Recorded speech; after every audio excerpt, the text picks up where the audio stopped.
Thane Everard woke up to the sweet, melodic sound of impending doom.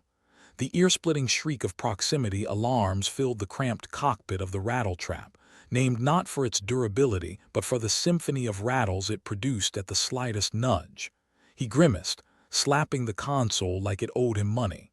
"Shut up, I get it.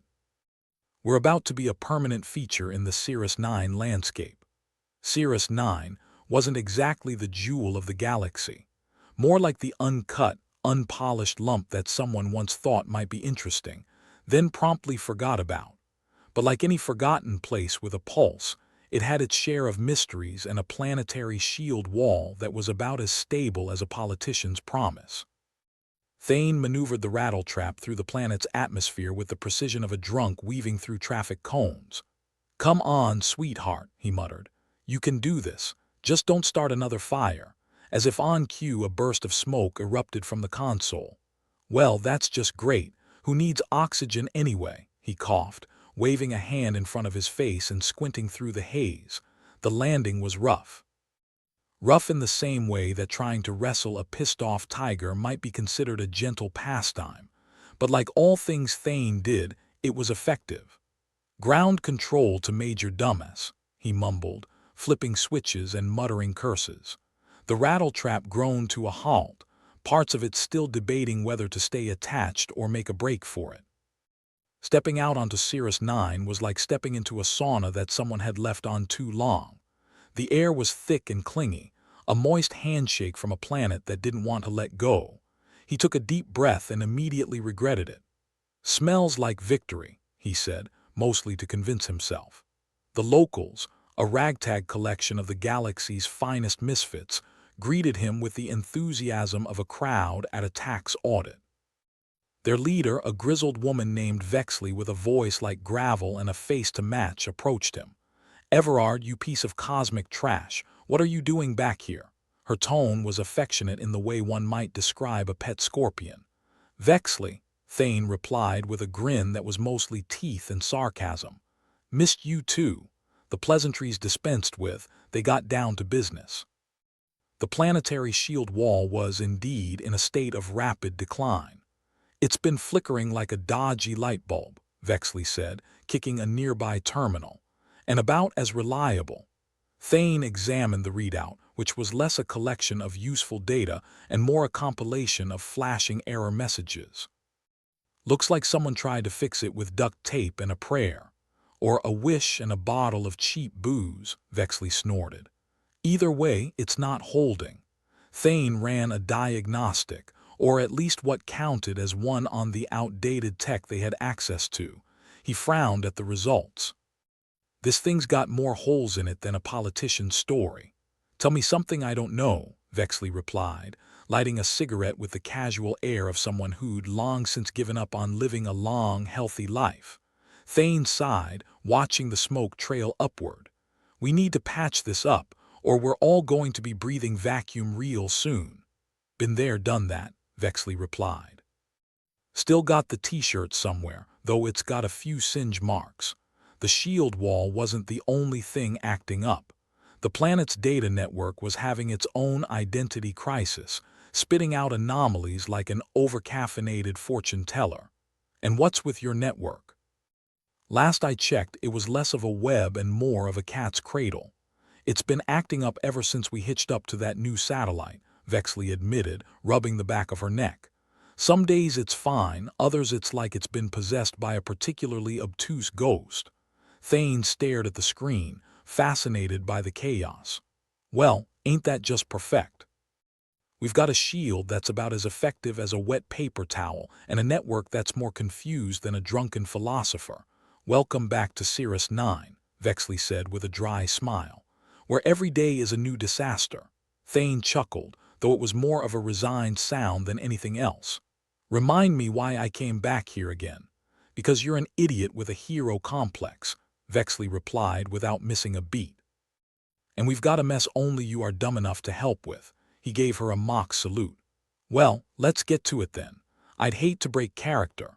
Together, they prowled the corridors of the control center, a place as patchwork and precarious as its shield. Thane's boots clanged against metal flooring, echoing through the dimly lit passageways. The place was a labyrinth built by someone with a grudge against straight lines. Vexley led him to the main control room where a handful of techs were doing their best impressions of desperate people trying to hold back a flood with teaspoons. "All right, everyone," she barked. "We've got Everard here now. Try not to scare him off with your incompetence." Thane gave a lazy wave. "Don't worry, I've seen worse. I once worked with a team so dysfunctional they couldn't organize a piss-up in a brewery." "Confidence inspiring," one of the techs muttered, pushing their glasses up their nose. Thane leaned over a console which was cluttered with screens spewing data like a hyperactive toddler with a crayon. "Okay, let's see what we're dealing with." He tapped at the keyboard, coaxing a semblance of order from the chaos. "We fix the shield first, then figure out what's causing your network to act like it's had one too many shots of tequila." "Sounds like a plan," Vexley replied, though she didn't sound convinced. "It's more of a hope, really," Thane admitted. "Plan implies a level of foresight we don't currently possess." Ior's passed in a blur of frantic calculations, crossed wires, and colorful swearing.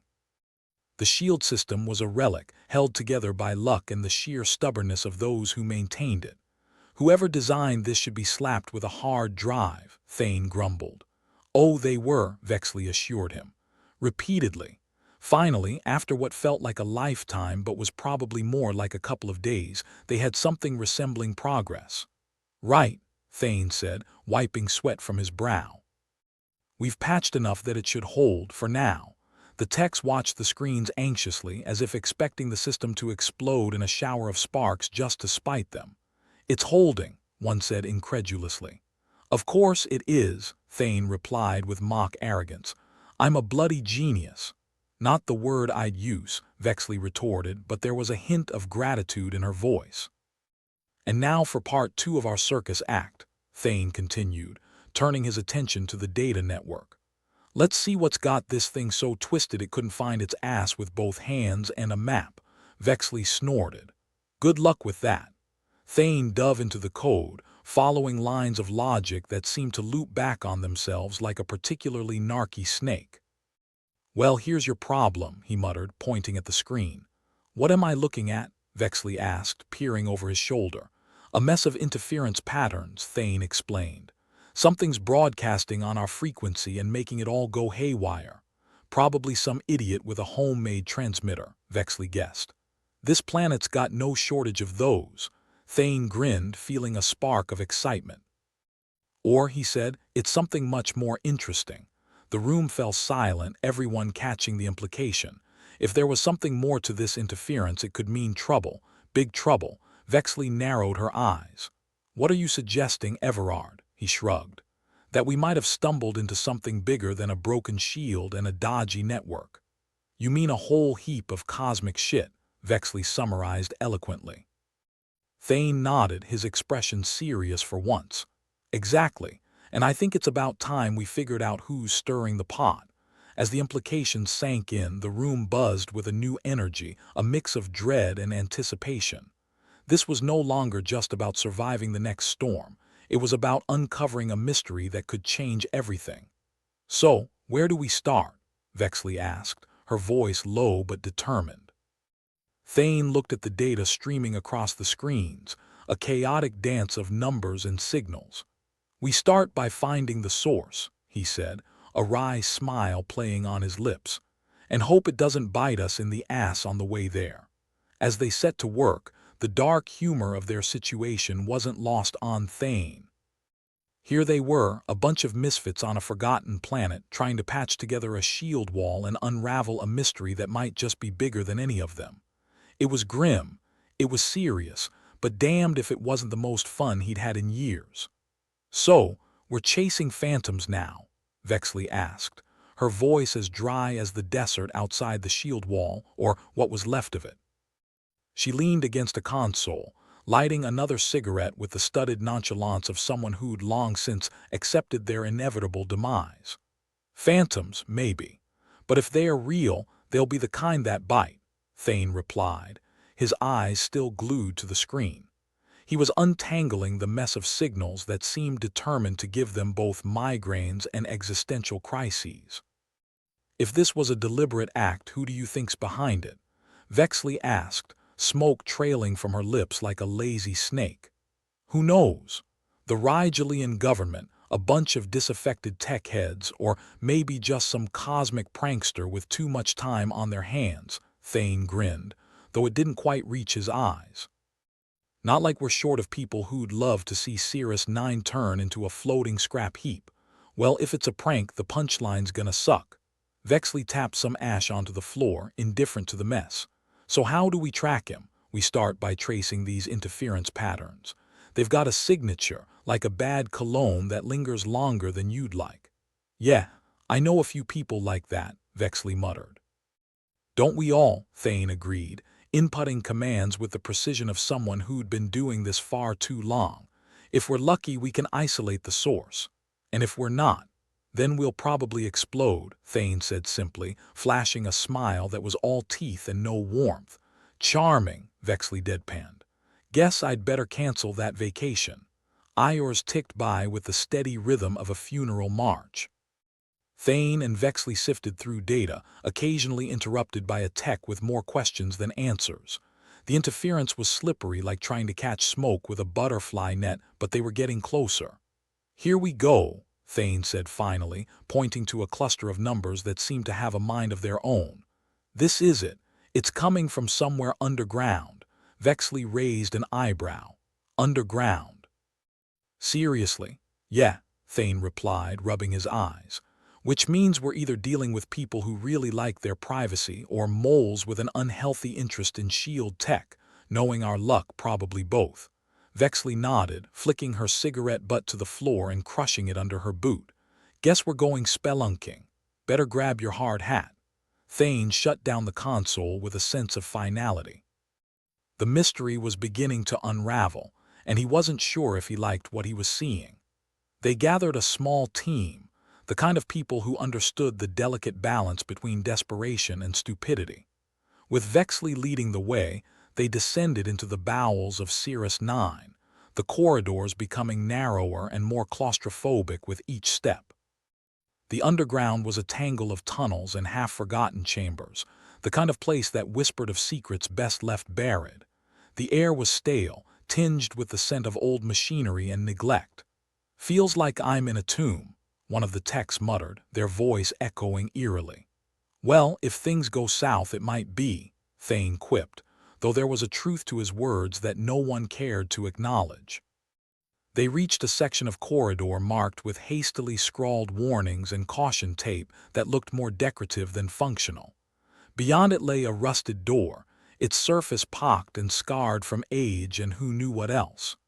"Home sweet home," Vexley said, jiggling the handle until it reluctantly gave way. "Let's see what secrets you're hiding." The room beyond was dimly lit, the glow from a few functioning lights casting shadows that danced like nervous ghosts. In the center of the room stood a group of figures, their faces hidden beneath hoods that might have been dramatic if they weren't so threadbare. "Afternoon, ladies and gents," Thane announced, striding forward with an air of casual authority. "Hope we're not interrupting anything important, like world domination or a particularly intense game of poker." The figure at the head of the group pushed back their hood, revealing a sharp-featured man with eyes like chipped glass. "Welcome, Everard, to our little corner of paradise." "Cozy," Thane commented, glancing around at the assortment of cobbled-together tech and makeshift living spaces. "I'm guessing you're not here for the view. We call ourselves the Undervale," the man continued, ignoring Thane's attempt at levity. "We've been watching the shield wall, studying its decline. From under a rock," Vexley asked, crossing her arms. "Seems like an odd place for a research station." "We're here because of the Rigelians," the man replied, his voice dropping low as if the walls had ears. "They're behind the shield's failure." Thane exchanged a glance with Vexley, skepticism writ large across their faces. "You're saying the Rigelians are sabotaging their own planet?" "Not their planet," another member of the Undervale piped up, a woman with wild hair and wilder eyes. "Our planet. They want us off so they can strip mine the place clean." Ah, good old corporate greed, Vexley said with a nod. A tale as old as time. And you've got proof of this? Thane asked, his interest piqued despite himself. The sharp-featured man nodded, motioning to a nearby console. We intercepted communications, diverted through the network. It's all there, plans, encrypted messages, everything. Thane moved to the console, scanning the data with an intensity that bordered on obsessive. The information was damning, a web of deceit spun with the precision of a master weaver. Well, would you look at that, Thane said, leaning back as if he'd just discovered a particularly juicy bit of gossip. Seems like you were right. So what do we do about it? Vexley asked, her tone pragmatic as always. We expose it, Thane replied, a grin spreading slowly across his face. Kick the hornet's nest and see what flies out. That's a dangerous game, Everard, the sharp-featured man warned. They'll come for you if you do. Let them, Thane said with a shrug. I've always enjoyed a bit of chaos. The Undervale members exchanged glances, weighing the risk against the potential reward. Finally, the sharp-featured man nodded. We'll help, but you need to be careful. They won't take this lying down. Wouldn't expect them to, Vexley said, her eyes glinting with a dangerous sort of excitement. But you can't make an omelet without breaking a few planets. They left the underground lair with minds buzzing and plans forming faster than they could speak them.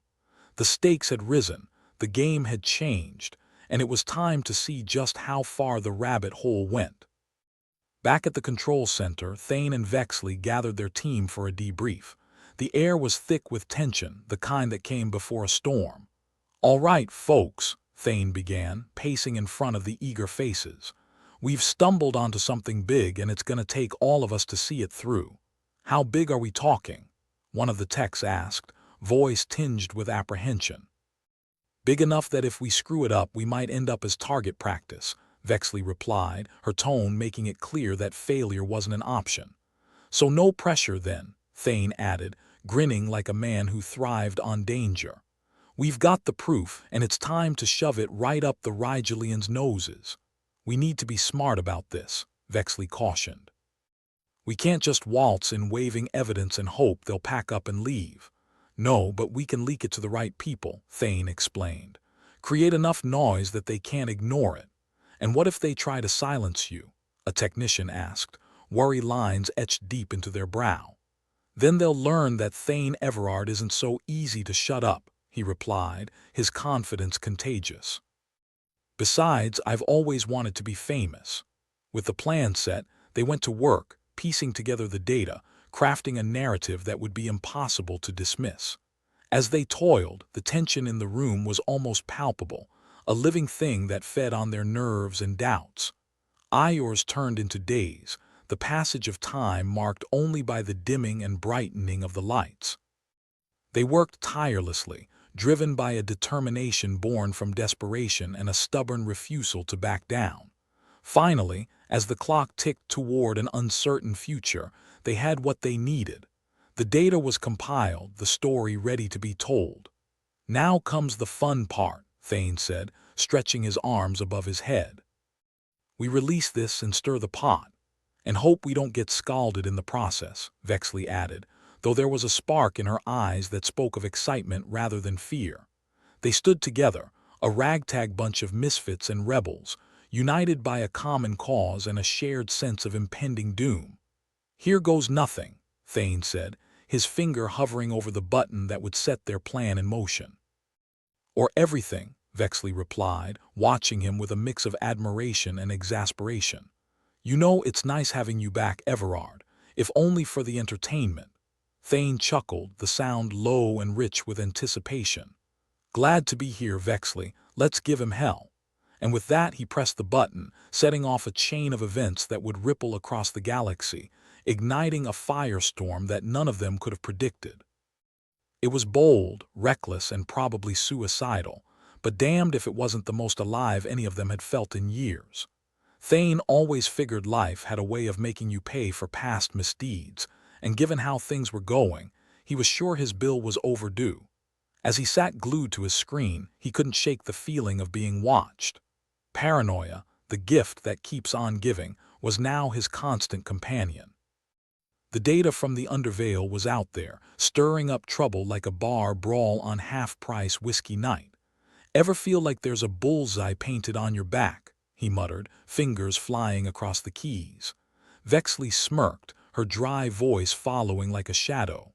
"Only every Tuesday." "You didn't think this would be a cakewalk, did you?"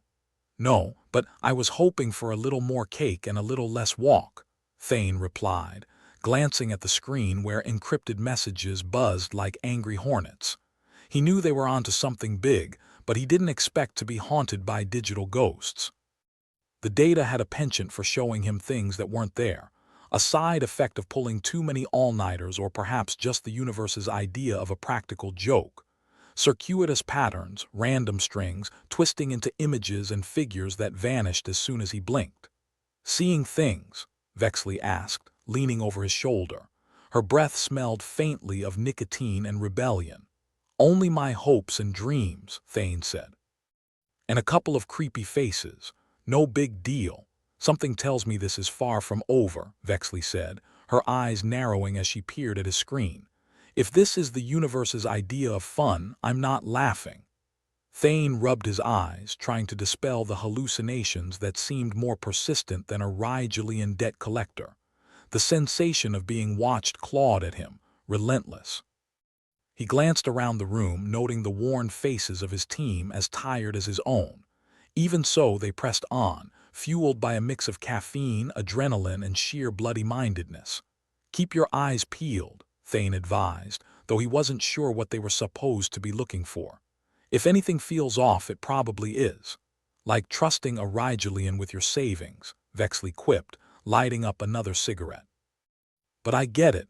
We're knee-deep in it now." Thane felt the weight of her words. It was the kind of weight that sank ships and crushed dreams. He logged into the mainframe again, ignoring the strange symbols that seemed to dance just out of sight. They had a job to do, and heaven help him, he'd never been one to back down from a fight.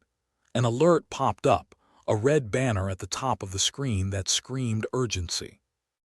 "Incoming message," it read, as if the universe had decided it was time to deliver the sucker punch.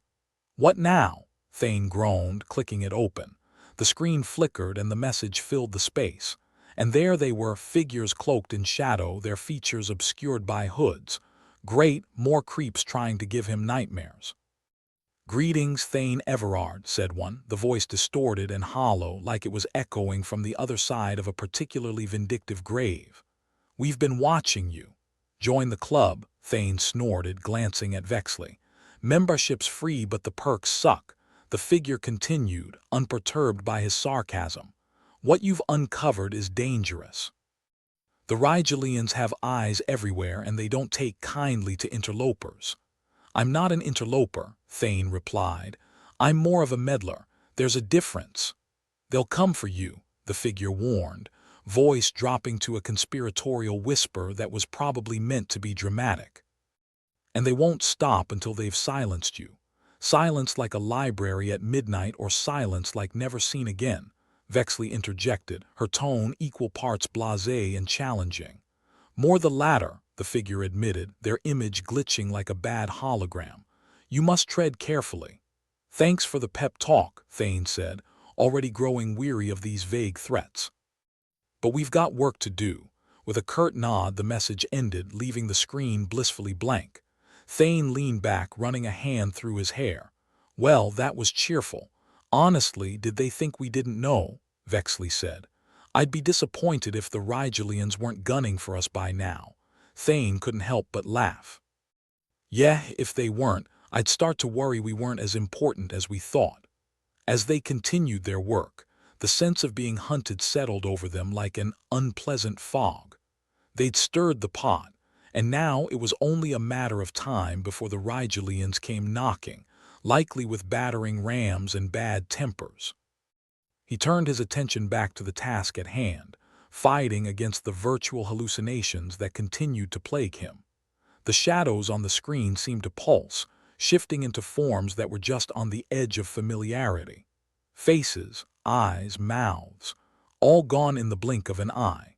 It was unsettling, to say the least, but he wasn't about to let a little digital psychosis slow him down. "Thane," Vexley called, a note of urgency creeping into her voice.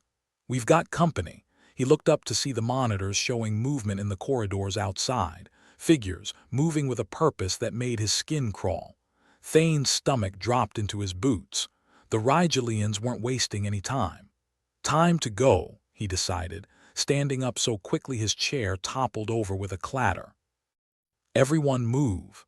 The team sprang into action, grabbing whatever they could carry.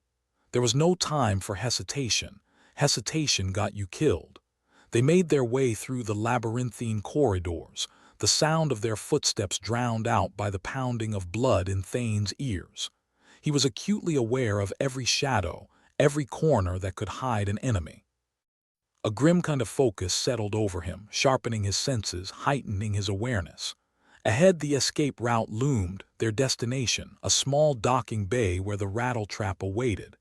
As they rounded the final corner, Thane spotted movement in the periphery of his vision. A figure, lurking just out of sight. "Keep going," he shouted to his team, drawing his blaster and turning to face the threat. The figure stepped into the light and Thane felt his heart skip a beat. They were clad in sleek armor, the kind reserved for those who meant business. It was the sort of business that tended to end in funerals. "Everard," the figure said, voice amplified by their helmet, making it sound like death's own echo. "Sorry, not in the mood to chat," Thane replied, his blaster leveled at the newcomer. "We don't have to do this," they said, holding up a gloved hand in what Thane guessed was supposed to be a gesture of peace. "Yeah, tell that to the goons who tried to vaporize us," Thane shot back. "Now, unless you've got a gift basket, I'm not interested." The figure sighed, a sound heavy with exasperation. "You're making this harder than it needs to be." "Story of my life," Thane said, finger hovering over the trigger. "Now are we doing this the easy way or the hard way?" The answer came in the form of a blaster bolt, narrowly missing Thane's head. He dove for cover, rolling to avoid the shots that followed. So much for negotiations. He returned fire, the corridor erupting into chaos. Light and sound, the acrid smell of ozone, the pounding of his heart, it all blended into a maelstrom of adrenaline and fear. "Thane," Vexley's voice cut through the noise, sharp as a knife. She was at the docking bay doors waiting for him. "Go," he shouted, ducking behind a support column as more shots rang out. "Get the ship ready." With a reluctant nod, Vexley turned and sprinted towards the rattletrap. Thane didn't have the luxury of watching her go. He was too busy trying to stay alive. The armored figure advanced, moving with the kind of confidence that suggested they'd done this sort of thing before. Thane knew he was outgunned, outmatched, and probably out of time. But he wasn't about to give up without a fight. He darted from cover, firing as he ran. The shots forced his opponent to duck, giving him the opening he needed to make a break for the docking bay. "Go, go, go," he shouted as he reached the ship, diving into the relative safety of its interior. Vexley was already in the pilot's seat, her hands flying over the controls. "About time you showed up." "Miss me?" Thane asked, strapping himself into the co-pilot's chair. "Like a rash," she replied, punching the engines to life. The rattletrap shuddered, rattling like it might fall apart at any moment. The docking bay doors opened and Vexley guided the ship out into the vast expanse of space. Thane glanced back, half expecting to see their pursuer hot on their heels, but the only thing following them was the cold, indifferent void. "We made it." Thane let out a breath he hadn't realized he was holding. "For now," Vexley said, her expression grim. "But they'll keep coming." "You know that, right?" "Yeah," Thane admitted, his mind already racing ahead trying to predict their next move. "But we've got something they don't." "And what's that?" Vexley asked, arching an eyebrow. "Hope," Thane said with a lopsided grin, "and a really stubborn streak." Vexley snorted. "Hope and stubbornness sounds like a recipe for disaster." "Or victory," Thane countered, leaning back in his seat as the stars stretched out before them. "We'll see which." As the rattletrap sped away from Cirrus 9, Thane knew their journey was far from over. They had the proof, but getting it to the right people would be a challenge worthy of legends. and with the Rigelians breathing down their necks, it promised to be anything but easy. But then again, nothing worth doing ever was. The rattletrap coughed its way through space like a drunk trying to remember the way home after last call. Thane lounged in the co-pilot's chair, feet up, trying to ignore the persistent rattle beneath his boots. It was always a gamble whether the old bird would hold together, but for now, it was a gamble he could live with. Barely. "Where to?" Vexley asked, eyes fixed on the console. She was chewing on the end of a stylus, her brow furrowed in concentration, like a schoolteacher trying to make sense of a particularly stupid essay. Thane pulled up a list of contacts on his handheld, names and faces flickering like a grim gallery of poor life choices. "Let's try Harker first. He might have a lead on moving this data where it can do some good." Vexley snorted, the sound as dry as the desert outside Cirrus 9's shield wall. "Harker. The guy's got more skeletons in his closet than a necromancer." "You sure he's not the type to sell us out for a bottle of cheap synth whiskey?" Thane shrugged. "He's not the trustworthy type, but he owes me. And he hates the Rigelians almost as much as he hates being sober. Worth a shot." "Harker it is," Vexley said, setting course. "Hope you're right, because if not, we're going to find ourselves floating in space, and the only thing keeping us company will be the echoes of our own screams." "You always know how to lift my spirits," Thane replied, sarcasm dripping like oil from a leaky valve. The rattletrap went streaking toward the coordinates. As they approached, Thane tried to shake off the paranoia clinging to him like a second skin. The back of his mind was a fevered nest of suspicions and half-formed fears, most of which tended to take the form of Rigelians with itchy trigger fingers.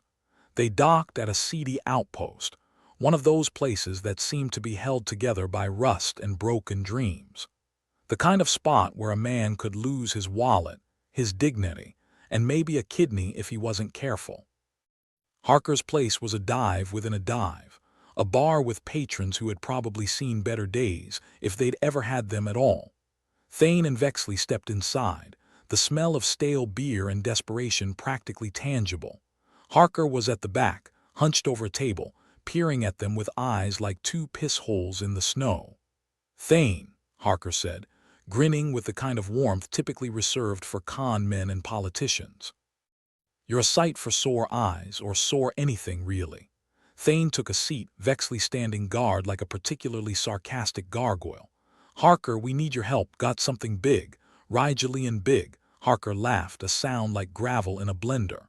"You always did like playing with fire. What do you have that's worth the risk?"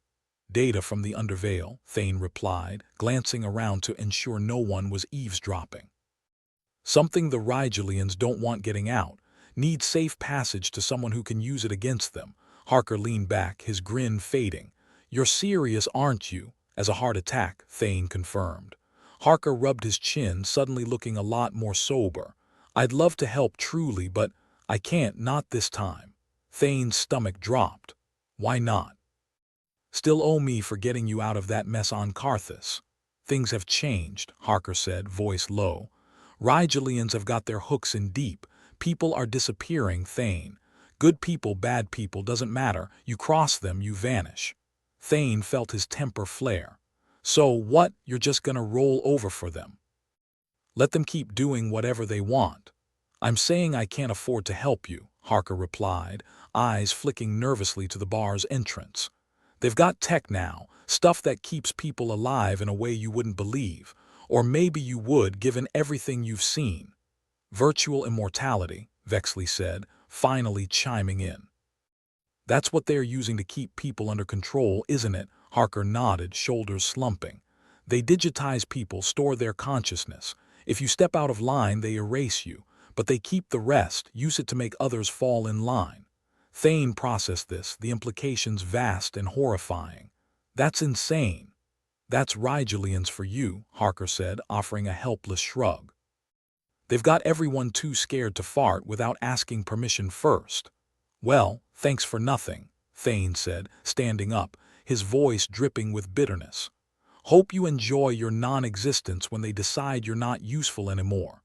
"You take care of yourself, Thane," Harker replied, sounding almost genuine. And if you're smart, you'll find a hole to crawl into where they can't find you. Thanks for the advice, Thane said. I'll be sure to ignore it. Back on the rattletrap, the mood was predictably grim. Thane couldn't shake the feeling of being hunted, the weight of his decisions pressing like a boot on his throat.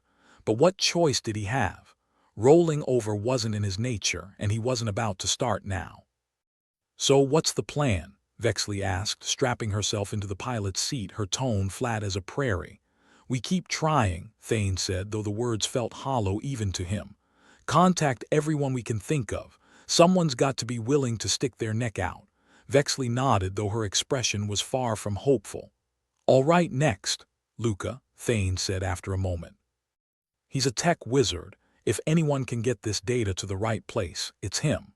The trip to Luca's hideout took longer than Thane would have liked, long enough for him to stew in his thoughts, which was never a good thing. The Undervale's data continued to plague his mind, the hallucinations creeping around the edges of his vision like unwanted guests.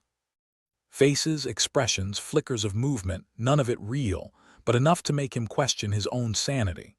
Luca's place was a junkyard masquerading as a workshop, or maybe it was the other way around.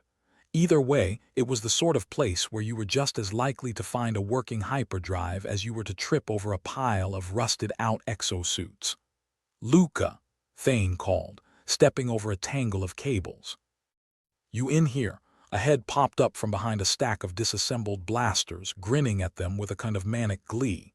Thane, didn't expect to see you alive, mate. What brings you to my lovely abode? Thane held up his handheld. Need your expertise, got some data that needs to see the light of day. Luca's grin widened. Dangerous data if I know you. Is there any other kind? Thane asked, smirking. Can you help? Luca rubbed his hands together, practically salivating at the opportunity.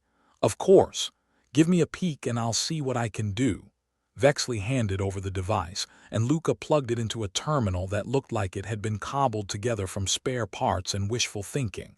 He whistled low as he scanned the contents. This is some serious stuff. No wonder you're on the run. Can you do it? Vexley asked, crossing her arms. Getting it out there is easy, Luca said, fingers flying over the keys. Keeping us all alive afterward, that's the hard part. Just do your magic, Thane said, trying not to let his anxiety show. The hackmaster extraordinaire worked his craft, the screen reflecting numbers and symbols faster than Thane could follow. It was like watching a symphony of destruction, a digital ballet that could either save them or doom them. Finally, Luca leaned back, wiping sweat from his forehead. It's done. Sent to the rebellion or whatever they're calling themselves these days. They'll know what to do with it. Thank you, Thane said, feeling a hint of relief. Luca grinned, a wicked gleam in his eyes. Hey, if I'm going down, I want it to be after doing something epic. Besides, I've got a backup plan. Backup plan? Thane couldn't help but ask. Yeah, Luca said, tapping his head. Uploaded my consciousness to a private server. If they try to wipe me, I'll just respawn like a bad hangover. Great, nothing like a little digital immortality to make us all feel inadequate, Vexley quipped, rolling her eyes. The rattletrap was soon back in space, Thane and Vexley silently contemplating the storm they'd just unleashed. The Rigelians would be coming, that much was certain, but now at least they had a fighting chance. Do you think it'll work? Vexley asked, her voice carrying a rare note of vulnerability. Maybe, Thane said, watching the stars blur past. Or maybe we just kicked the biggest hornet's nest in the universe.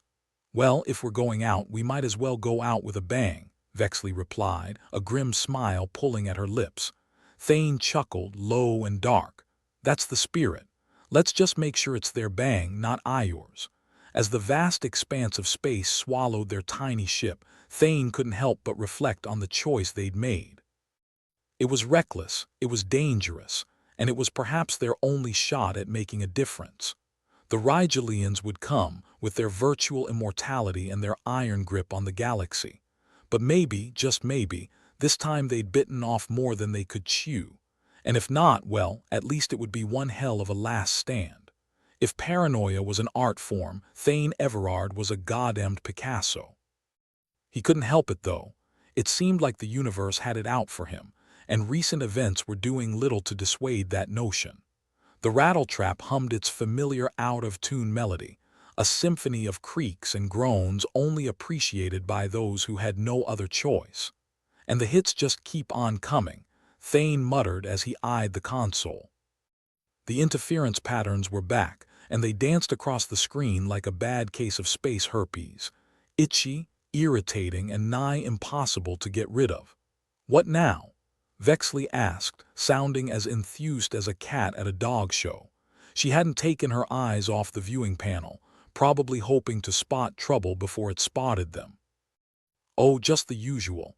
Impending doom, cosmic annihilation, and the general sense that I should have stayed in bed. You know, Tuesday, Vexley snorted, and here I thought we'd get a break. Silly me, they were edging closer to Cirrus 9, where the shield wall was more unstable than Thane's morning coffee routine. The damn thing was crackling like a radio stuck between stations, and any minute now it threatened to falter. That would leave the planet and anyone unfortunate enough to be on or near it at the mercy of whatever cosmic nastiness was lurking outside.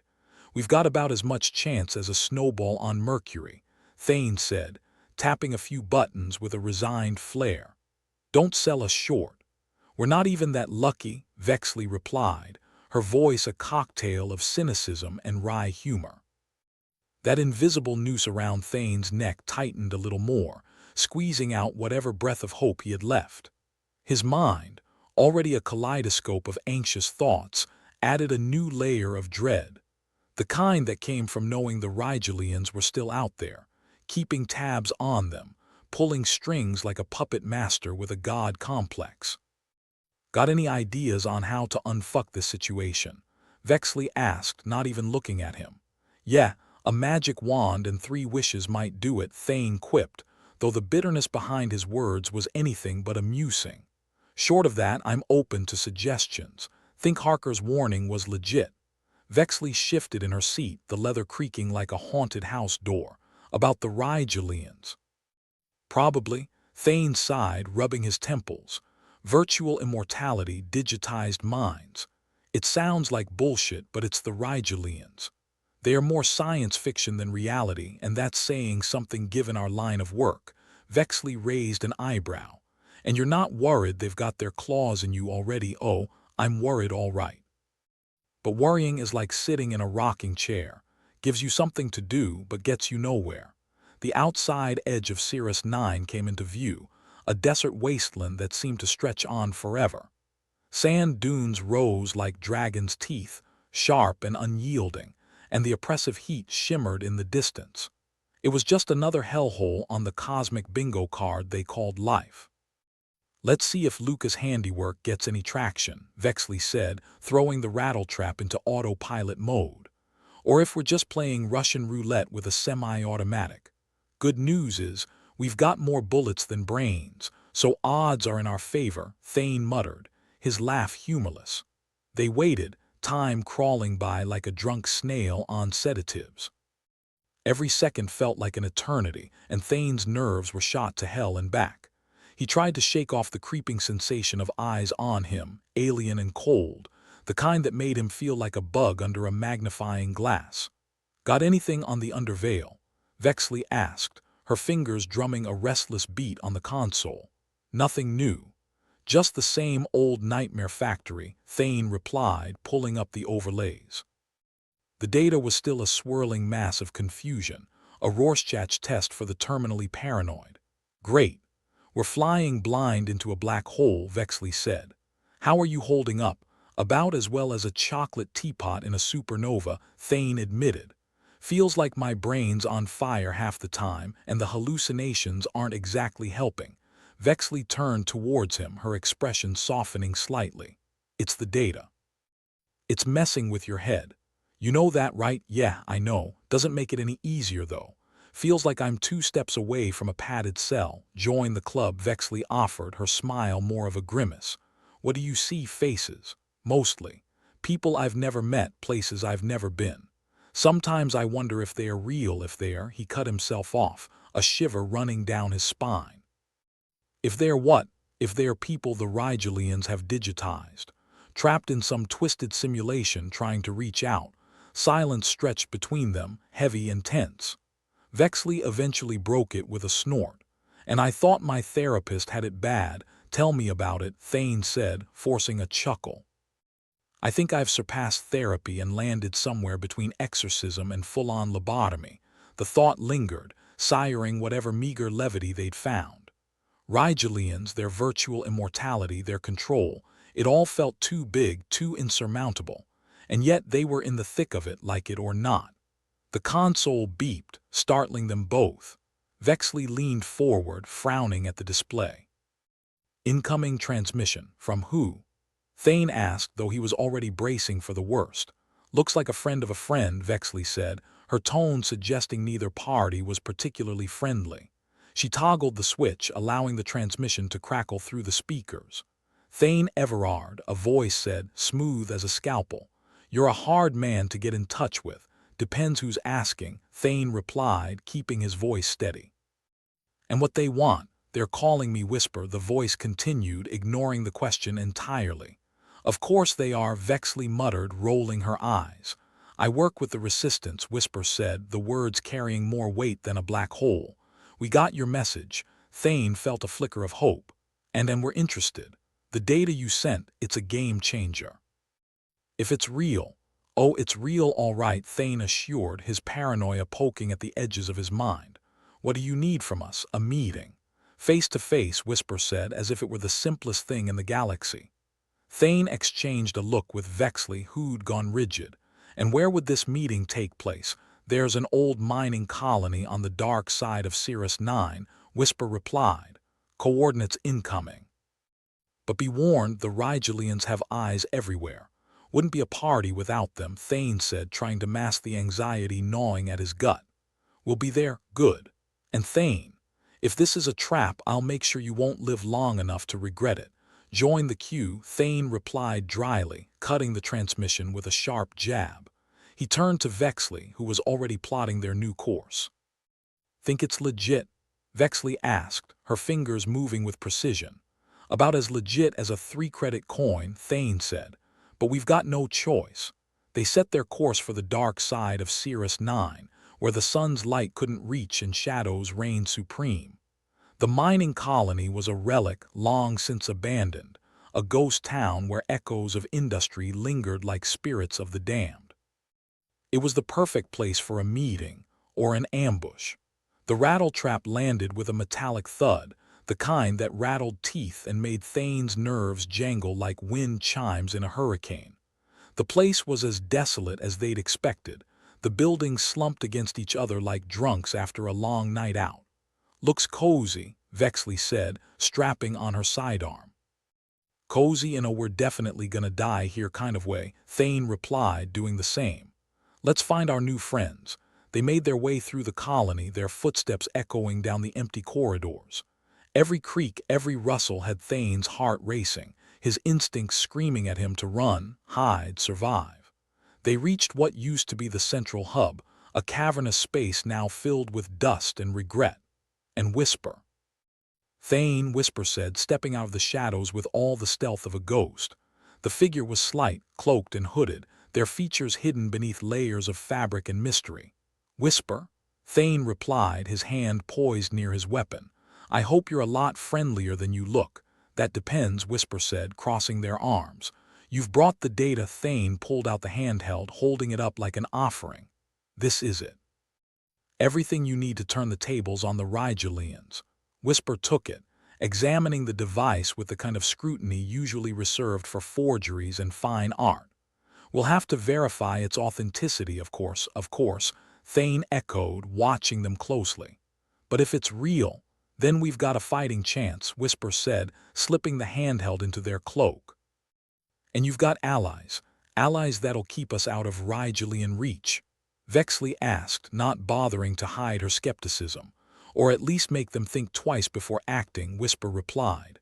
"We're not miracle workers, but we're not pushovers either." Thane nodded, though the knot in his stomach didn't loosen. "And what about us? You'll lay low, keep under the radar." We'll contact you when things are in motion, Whisper said, the cloak shifting as they turned to leave. Just like that? Thane asked, unable to help himself. We're not here for tea and biscuits, Thane, Whisper said, a hint of dry humor in their voice. We're here to win a war. With that, Whisper vanished back into the shadows, leaving Thane and Vexley alone in the dust and silence. Well, Vexley said after a moment that went about as well as expected. Could have gone worse, Thane replied, though his mind was already racing ahead to the next problem, the next decision, the next move in this deadly game. Back on the rattletrap, Thane couldn't shake the feeling that they were living on borrowed time, that the next mistake would be their last. But for the first time in a long time, they weren't alone. And that was something. Thane stared at the console, feeling a bit like a caveman poking at a supercomputer with a stick. The interference patterns danced across the screen, a psychedelic rave of colors and shapes, each more meaningless than the last. They looked almost like hieroglyphs for a language he was pretty sure was designed solely to drive sane men mad. Vexley leaned over his shoulder, her breath tickling the back of his neck. You still trying to talk to ghosts, or have you discovered a hidden love for interpretative digital art? Neither, Thane replied, squinting at the console as if his sheer willpower could decode the mess. There's something in here, something they missed. It's like finding a needle in a haystack, except the haystack is on fire and the needle's made of smoke. Brilliant. So you're saying there's hope after all, Vexley said with a wry smile. Should I prepare the victory parade now or wait until after we've been atomized? Let's hold off on the confetti, Thane muttered, jabbing at the console with renewed determination. Whatever's buried in this data is big, bigger than Whisper thinks, bigger than even the Rigelians think. And how exactly do you know they're not onto you? Vexley asked, her sarcasm barely masking real worry. You could be walking into one hell of a bear trap and guess what? We're the bear. Thane chuckled darkly. If we're the bear, we're the kind that's already stepped in it, got tranquilized, and is now being sold as a rug. But I haven't seen any signs they are onto us. Yet, digging deeper, Thane started noticing a pattern, hidden beneath the flashy interference, an encrypted sub-signal woven into the noise like a thread of spider silk. His heart skipped. It wasn't just random interference, it was a message, or at least the potential for one. A communication channel cleverly disguised as a digital hallucination. Holy crap, Thane whispered, almost reverently. I think I just found our foot in the door.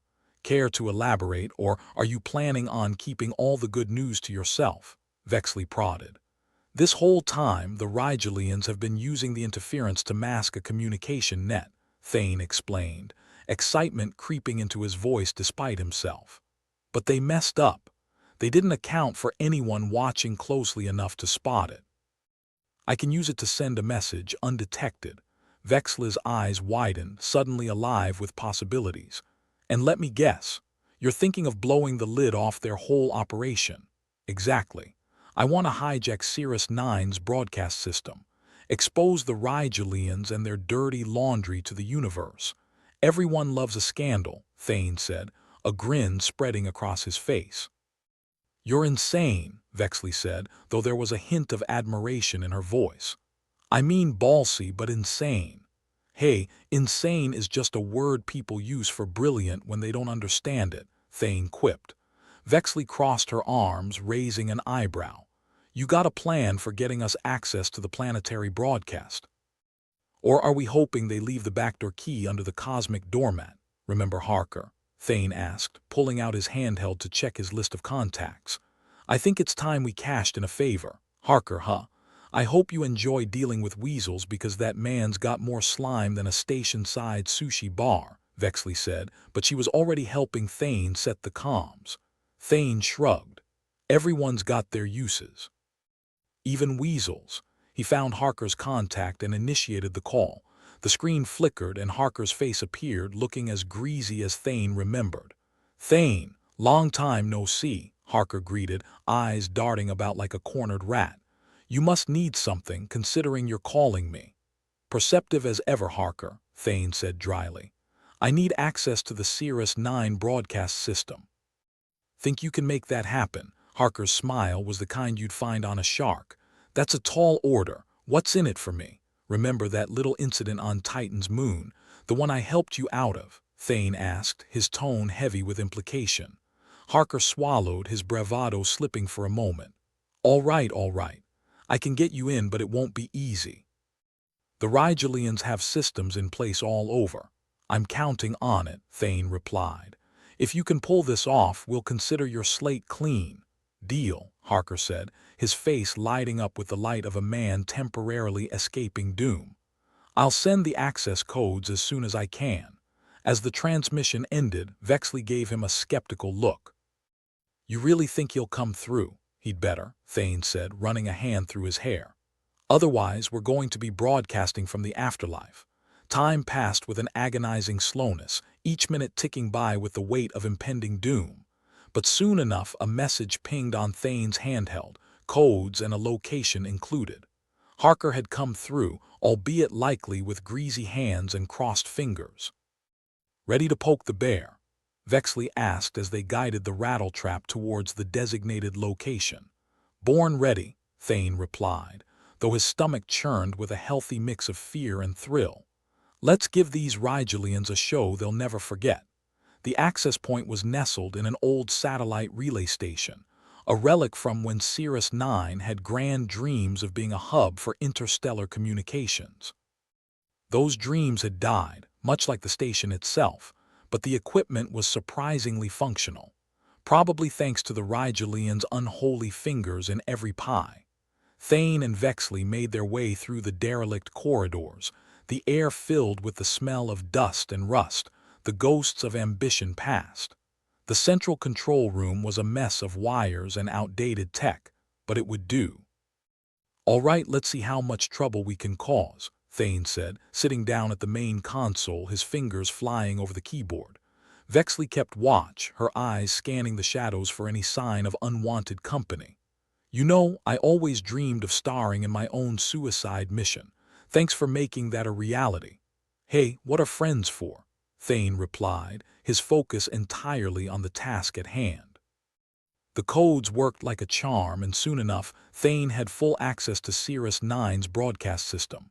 His heart pounded as he prepared the message, a digital bomb ready to explode across the airwaves, ensuring that every corner of the galaxy would hear the truth about the Rigelians. "You ready for this?" Thane asked, glancing at Vexley. "Do we have a choice?" she replied, a wry smile on her lips.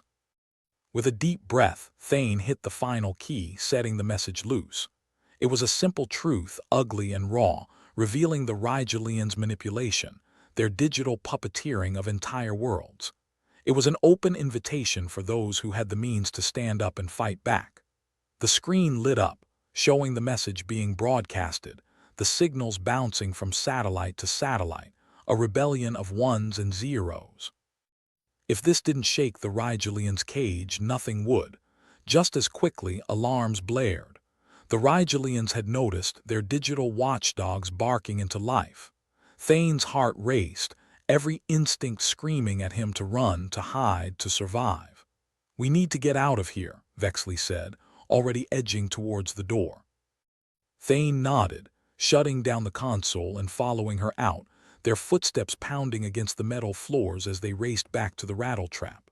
Behind them, the station buzzed with chaotic life, the Rigelians' wrath hot on their heels. They reached the ship, diving inside and slamming the hatch shut. The engines roared to life, the rattletrap's usual groans almost comforting in their familiarity. "Get us out of here, Vex," Thane said, strapping himself in as Vexley gunned the engines. "On it," Vexley replied, her focus razor-sharp as she piloted them away from the station, the stars streaking past in a blur. Thane's mind spun with what they'd done. It felt like stepping off a cliff and hoping to land on solid ground. They'd poked the bear all right, and now they had to deal with the consequences. The silence in the cockpit was thick as they put distance between themselves and Sirius 9, the rattletrap weaving through the stars with as much grace as it could muster. Vexley broke the silence with a chuckle. "Well, that was one hell of a fireworks display. Think they'll send us a thank you card?" "Probably not. But if we're lucky, maybe a few of them will take it to heart, Thane said, though his voice was tinged with uncertainty. And if we're not lucky? Vexley asked, though she already knew the answer. Then we're screwed, Thane replied, leaning back in his seat, exhaustion starting to settle in. But at least we're screwed with style. Vexley laughed, the sound a rare flash of light in their dark world. Here's to being stylishly doomed. As they continued on their way, Thane couldn't shake the feeling that they'd just lit a match in a powder keg. Whether it would spark a revolution or simply blow up in their faces was still to be seen. But for now, they had each other, a rickety old ship and a slim chance of changing the stars. And sometimes that was enough. Thane leaned back in his seat, wiping sweat from his brow.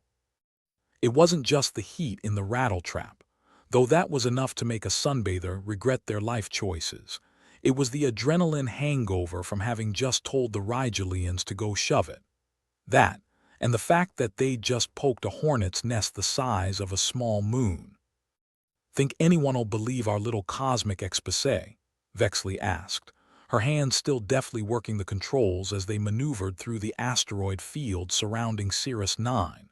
It was like threading a needle while being shot at, but with more existential dread. "Well, if anything's gonna convince them, it'd be the Rigelian's spectacular overreaction," Thane replied. "People love a good conspiracy, especially with fire and brimstone as evidence." "I'm all for causing a ruckus," Vexley said, steering them past a particularly jagged rock. "But do you think this'll be enough to actually spark some change? Or are we just the universe's loudest distraction?" "I'm betting on change," Thane said, though his tone suggested he wouldn't be putting any real money on it. "If the Rigelians try to snuff out the fire, it'll only spread the smoke further. Folks on Cirrus 9 have been looking for a reason to riot since their breakfast cereal turned into dinner rations." They both chuckled, though the humor was as dry as the desert outside the shield wall. Thane's handheld buzzed, and he glanced at the screen. "Looks like the circus has started," he said, showing Vexley the live broadcast feeds from Cirrus 9. The planet was lighting up like a fireworks display on a budget. "Well, would you look at that?" Vexley said, peering at the chaos. "Looks like the planet's having a clearance sale on sanity, and everyone's buying up what's left." Thane watched as the feeds showed growing crowds, people pouring into the streets. Some were waving banners, others brandishing anything that looked vaguely threatening. It was chaos, all right, but a chaos born of people who'd just been handed a very uncomfortable truth on a silver platter. Looks like they're finally waking up to the fact that their so-called protectors have been puppeteering them. And all it took was some amateur pirate radio, Vexley mused. "I knew we were good, but I didn't think we were rabble-rousing revolutionary good." Thane smirked. "Guess there's a first for everything." The rattletrap droned on, its engines a comforting rumble beneath them. It was a sound Thane had long since learned to associate with the only stability his life seemed to offer, a mechanical symphony of clanks and groans that somehow kept them afloat in the void. "Think the government will give in?" Vexley asked, her voice tinged with curiosity, maybe a hint of hope. "They'd better," Thane said. "A motivated mob's a hell of a lot harder to sweep under the rug. And if we've learned anything from history, it's that governments are surprisingly bad at dealing with angry citizens." A new report flashed on the screen, this one showing a Rigelian official trying, and failing miserably, to calm the masses. Thane almost felt sorry for the guy. He looked like he'd been thrown into a lion's den with raw meat strapped to his back. "Look at that poor bastard," Vexley said, shaking her head. "Trying to explain away years of manipulation and control. I'd almost feel sorry for him if he wasn't, the enemy." "Yeah, well, everyone's got their cross to bear," Thane replied. "Some people just chose theirs poorly." Back on Cirrus 9, the situation continued to escalate. Reports of clashes between the Rigelian forces and the now rebelling populace were coming in hot and heavy. It was as if the planet had collectively decided they'd had enough of playing the obedient lapdogs. "Wonder how long they'll hold out before the Rigelians bring in the big guns," Vexley said. "They'd be fools to escalate," Thane replied. "But then again, We're talking about a species that thinks psychological warfare is foreplay, so who knows? The handheld pinged again, drawing Thane's attention. This time it was a direct message from Harker. "Great," Thane muttered. "Let's see what our slimy friend wants." He opened the message and couldn't help but snort. "Harker says we've stirred up quite the hornet's nest and that the Rigelians are scrambling to contain it. Did he also send us a thanks for blowing up my life bouquet?" Vexley quipped. "Not quite," Thane said. "But he did mention that the chaos bought him enough time to clear his debts and disappear. So, I guess we did one good deed for the galaxy today." Vexley shook her head. "I'd say we're saints, but I'm pretty sure sainthood requires a bit less collateral damage." Thane shrugged. "Details." As they continued to monitor the situation, it became clear that the Rigelians were struggling to maintain their hold. People were banding together, united by a common enemy and a shared sense of betrayal. Thane watched as makeshift barricades were erected, more banners unfurled, and the shouting grew louder. "Looks like they've found their voice," Vexley said, nodding at the screen. "About time, too." "Yeah, but it's not over yet," Thane replied, his tone turning grim. "The Rigelians aren't going to just roll over." "I know," Vexley said, her eyes hardening. "But maybe this'll be enough to make them think twice, enough to give people a fighting chance." Thane hoped she was right. He didn't want to think about what would happen if they failed. The Rigelians weren't known for their mercy, and if they managed to regain control, things would get ugly fast. "Guess we'll have to wait and see," Thane said. "In the meantime, let's keep our heads down and see if we can ride this out without attracting too much attention." "Always the optimist," Vexley said with a wry grin. "Someone's gotta be," Thane replied, though his heart wasn't in it. The Iors dragged on, and the situation on Cirrus 9 showed no signs of slowing down. Thane and Vexley watched as the government struggled to contain the uprising, their attempts at damage control only serving to fan the flames further. "Looks like their PR department's having a rough day," Vexley commented, watching a Rigelian spokesperson get pelted with what looked like rotten vegetables. "Yeah, well, maybe next time they'll think twice about trying to run a planet-wide puppet show," Thane said.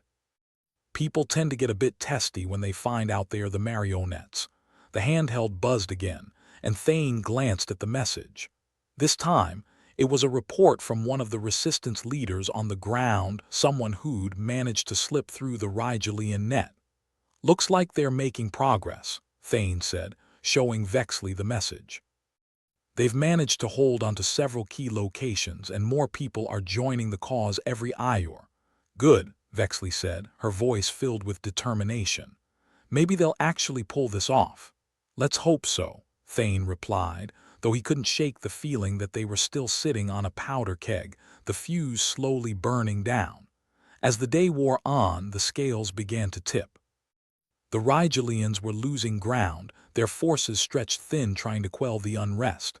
It was clear that they hadn't been prepared for this level of resistance, and the cracks in their armor were starting to show. "Looks like they are on the ropes," Vexley said, watching as another report came in detailing the latest skirmish. "Yeah, but we're not out of the woods yet," Thane cautioned. "They've still got plenty of firepower if they decide to use it." "True," Vexley agreed. "But it's harder to hit a moving target, and these people aren't going back into their cages without a fight." The reports continued to pour in, each one painting a picture of a planet on the brink of reclaiming its freedom. It was a tenuous situation, but it was a start. "Almost feels like we've done something good," Thane mused, though he knew better than to count his chickens before they hatched. "Almost," Vexley echoed, a hint of a smile on her lips. As the sun set on Cirrus 9, the rebellion showed no signs of slowing down. The Rigelians were on the defensive, their one-stight grip on the planet slipping through their fingers. "Looks like the winds are changing," Vexley said, watching the latest update with a mixture of hope and caution. "Yeah," Thane replied, though he knew better than to take anything for granted. "But we'll have to see how things play out. For now, they'd done all they could. They'd lit the spark. It was up to the people of Cirrus 9 to fan the flames into a full-blown inferno." Think this is the start of something bigger? Vexley asked, her eyes still fixed on the screen. Could be, Thane said, but only time will tell. With the dark expanse of space stretching out before them, Thane and Vexley settled in for the long haul. They'd shaken the Rigelians and given Cirrus 9 a chance to fight back. Whether it would be enough remained to be seen. But for now they had each other, a battered ship, and a front row seat to history in the making. And sometimes that was enough. Thane Everard squinted at the handheld, watching as the Rigelian command center erupted into chaos, like a poorly managed fireworks display. It was a sight to behold, a glorious testament to the power of a sufficiently pissed-off populace. The Rigelian leadership was toppled faster than a house of cards in a hurricane, and Thane couldn't help but relish in the irony. All that effort to control Cirrus 9, and it unraveled because someone finally decided to jiggle the right thread. Vexley leaned over, chewing on what might have once been gum. Guess they finally figured out that being a puppet doesn't pay too well. Yeah, Thane agreed, tapping at the screen. Turns out the folks on Cirrus 9 didn't appreciate being the universe's favorite chew toy. Who'd have thought? The rattletrap hummed beneath them, a lazy thrumming that Thane had come to regard as the closest thing to a lullaby. It was comforting in its own hellish way, this barely functional hunk of metal that somehow kept them moving through the void. They might have been drifting through the cosmos, but at least they weren't drifting aimlessly. It's like watching a soap opera, Vexley said, amused. You think they're about to find some resolution, but then someone throws a chair. And sometimes the chair's on fire, Thane added. But hey, that's politics for you, the handheld buzzed. Another update, another testament to the chaos they'd helped unleash. The shield wall on Cirrus 9 was somehow being patched up with the kind of desperation, and duct tape usually reserved for emergency dental work. It was a miracle it hadn't collapsed altogether. Looks like they're finally repairing the shield wall, Thane said. Not sure if that's courage or stupidity trying to fix it while everything's still on fire.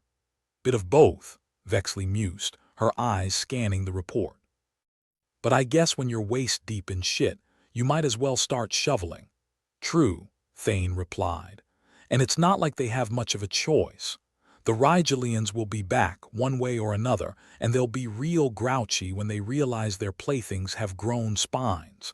The screen flickered, a brief reminder of the interference patterns that had plagued them since this mess started. They were still there, lurking like a bad smell, a reminder that the universe had a sick sense of humor. Think we'll ever figure out where that interference is coming from? Vexley asked. Thane shrugged. Does it matter? It's just another reminder that we're all dancing on strings and the puppeteer's probably on a smoke break. Well, at least we've cut a few strings, Vexley said. That's something. Yeah, Thane agreed, though he knew better than to get too comfortable. But cutting strings is easy. It's dealing with the fallout that's the tricky part. The rattletrap shuddered, groaning beneath them as if it too was weary of the mess they'd found themselves in. Thane almost laughed. It'd be so simple, wouldn't it? Just float away, leave Cirrus 9 and its problems behind, and find some quiet corner of the universe to hide in. But that wasn't an option, was it? Not when they'd come this far. Not when they'd managed to flick the first domino and set this whole thing in motion. Thane wasn't one to play the hero, but even he knew there was a point when you had to see things through. What's our next move? Vexley asked, her voice tinged with a mix of curiosity and resignation. Thane considered it, scratching his chin. Figure out how to keep this mess from imploding. Maybe find out who's behind the interference and what the hell they want. Sounds like a plan, Vexley said, though her tone suggested she knew as well as he did that plans were usually shot to hell before they even got off the ground. Yeah, a plan, Thane repeated, though he wasn't sure even he believed it. Let's just try not to get killed in the process. Always a good start, Vexley quipped. And maybe we'll get lucky. Maybe all this chaos will make people realize they can't keep being spoon-fed bullshit. That's the dream, Thane said, but dreams didn't pay the bills. Dreams didn't fix broken planetary shields or topple regimes. Dreams didn't do anything except give you a nice warm feeling before reality came back to kick you in the teeth. As the hours passed and the rattletrap continued its aimless drift, Thane found himself reflecting on the absurdity of it all. Here they were, a couple of misfits in a beat-up ship, having managed to do something that governments, armies, and entire planets seemed incapable of doing, exposing the cracks in the Rigelian facade. "Funny, isn't it?" Thane said, glancing at Vexley. "How a couple of nobodies with a penchant for poking the bear managed to stir up such a storm." Vexley chuckled. "Maybe we're not as useless as we thought, or maybe the universe is just desperate for entertainment." "Probably a bit of both," Thane replied. "But it does make you wonder, doesn't it? If a few rogue signals and some pissed-off citizens can topple a regime, what does that say about the regime? That they were as stable as a house of cards in a wind tunnel," Vexley said. "Exactly," Thane agreed. "And maybe, just maybe, this'll be a wake-up call. Maybe people will realize that they don't need to be pawns in someone else's game. Or maybe they'll just go back to squabbling over scraps once the dust settles," Vexley countered. "Yeah, there's that," Thane said with a wry smile. "But for now, at least we've given them a shot, more than most people can say." The handheld buzzed again, this time with a message from the Resistance leader on Cirrus 9. They were holding their ground, pushing back against the remnants of Rigelian control, and it seemed like they might actually taste freedom for the first time in generations. "Looks like they are making progress," Thane said, showing Vexley the message. "Good for them," Vexley replied, though her tone held a note of caution. "But let's not pop the champagne just yet." "Agreed," Thane said, though he couldn't deny the small flicker of hope that sparked within him. Maybe things were starting to change. Maybe the universe was finally starting to see that humanity wasn't the pushover it had been taken for. "Think we'll get a medal for this?" Vexley asked, a teasing lilt in her voice. "Only if it's for most likely to accidentally start a revolution," Thane said dryly. Vexley laughed, a sound that somehow made the dreariness of their situation feel a little lighter. "Should put that on our resumes." "Yeah," Thane replied. "Right under professional trouble magnets." The rattletrap continued its steady course, the engine's rhythm a comforting reminder that, despite everything, they were still moving forward. And as they watched the events on Cirrus 9 unfold, Thane couldn't help but feel a strange sense of satisfaction. They'd done something. They'd made a difference, however small, and in a universe where people were all too willing to bow their heads and accept their lot, that was something worth noting. "Think this is the beginning of the end?" Vexley asked, her gaze fixed on the swirling chaos on the screen. "Could be," Thane said. "But it's also the start of something new, and maybe, just maybe, that'll be enough to keep the Rigelians at bay." "For now, anyway," Vexley said with a smirk. "Yeah, for now," Thane agreed. "But that's better than nothing." The handheld buzzed again, the latest in a series of updates that seemed to be coming through faster than they could process. It was a message from Harker, that ever-reliable source of dubious intentions, letting them know that the Rigelians were pulling back, regrouping and licking their wounds. "Looks like the Rigelians are taking their ball and going home," Thane said, forwarding the message to Vexley. "Probably for the best," Vexley replied. "Let them sulk in the corner while we try to put this mess back together, assuming we can," Thane said, though there was a hint of optimism in his voice. "But hey, we've done the impossible once. Maybe we can do it again." Vexley nodded, her eyes flicking back to the screen. "What do you think this all means for us?" "For us?" Thane replied, leaning back in his seat. "I think it means we're going to be busy for a while. Humanity's got a lot of messes to clean up, and apparently we're the janitors." "Could be worse," Vexley said. "At least we're not sitting around twiddling our thumbs." "True," Thane said. "And maybe, just maybe, we're helping build something better. Or at least something slightly less terrible," Vexley added with a grin. "Yeah, I'll take that," Thane replied, finally feeling a sense of peace that had eluded him for far too long. With the Rigelians dethroned and Cirrus 9 slowly piecing itself back together, Thane found himself reflecting on what it meant to be human in a universe so hell-bent on breaking them.